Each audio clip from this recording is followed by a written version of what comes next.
Okay, Linda Barcz is here from the Barcz Company, as always, on Mondays. What are you showing off today? Well, we do have some select succulents.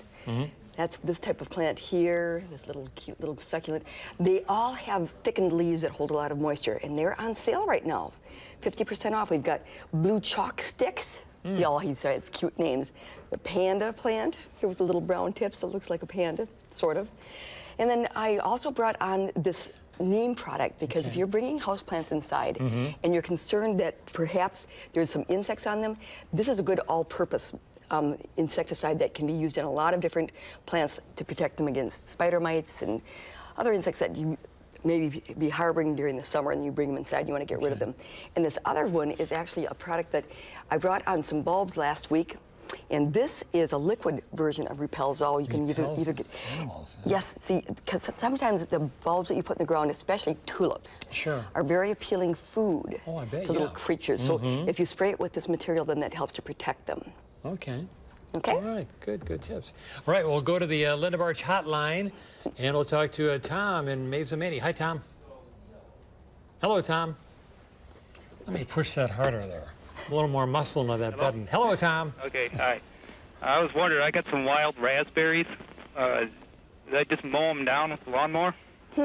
That might actually, if it's just wild raspberries, that's a fine thing to do, because anything that actually bloomed this summer and gave you fruit is not going to be protective. You're going to get rid of the things that are called primal canes, because they get growth where they don't produce fruit, so you will delay the time that you'll actually be able to harvest. But periodically, that's not a bad idea. You want to cut it down as low as possible, because there's those little stems, if they have disease on them, it's important to cut them as low as possible. All right. Okay. Thanks, Tom. Good luck with that. Let's go to Sharon, Oregon. Hello. My question is, I have a climbing rose bush, and I want to know if I should cut it down. Okay, it sort of depends upon what kind of, if it's a real vigorous rose bush and you're thinking about pruning it back, you certainly can do that, and this is a fine time. I hesitate to tell you to cut it all the way down to the ground, because if it is a hybrid rose, then you would be removing the type of plant that flowers. So if you're thinking of just pruning it back maybe to 2-3 feet, that should be fine. All right, good tips. Thanks for the call. Let's move on to Donna. Hi, Donna. Hi. Hi. What's your question? I have some peony bushes that I'd like to move, and I'm wondering if it's a good time of year to move them. It's a perfect time of year to move peonies. I was planting over the weekend, so the fall is the best time. The trick is those little peonies have developed tiny little, they're called pips, and it's the growing point, and you want that just about at the soil surface. You don't want to plant peonies too deep, or you're going to find that they'll rot off in the spring. Okay, good deal. Thank you very much. You're welcome. All right. Bye-bye. Bye. Hey, another call from Mesa Mini today. The signal's getting up there. Hi, Dolores. Hi, Dolores. Hi. What's your question? I have climbing rose. Oh, climbing rose too. Another climbing rose. Yeah. All right. What do you? And it hasn't bloomed in the last 2 years. Oh, all right. Now that's a plant. Remember, the lady that I just spoke with said I suggested not cutting it down too low. If those climbing roses, if it's a hybrid type, then if the main plant that was going to flower, if that died out and it comes from the roots, a lot of times they just don't flower. They grow like crazy, but you never get flowers. So time to dig it out and plant a new rose. Do it all over again. Okay. All right. Thanks for calling. Boy, we got a lot of calls today. Hi, Mary. Is this you? Hello, Mary. Yes. Hi. What's your question? Hi.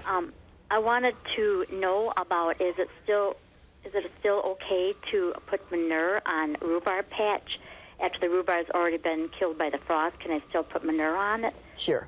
The trick about rhubarb is it's a heavy feeder, and I assume that you're going to be using aged manure, because that's something that has nothing fresh. Something that's sat for a season or so is good, really good idea. Okay. All right. See if we can get Frank in here for one more call. Hi, Frank in Montello.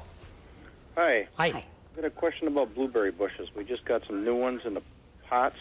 And my question to you, I know we can plant them now once we get a good freeze to kill the bugs for sure.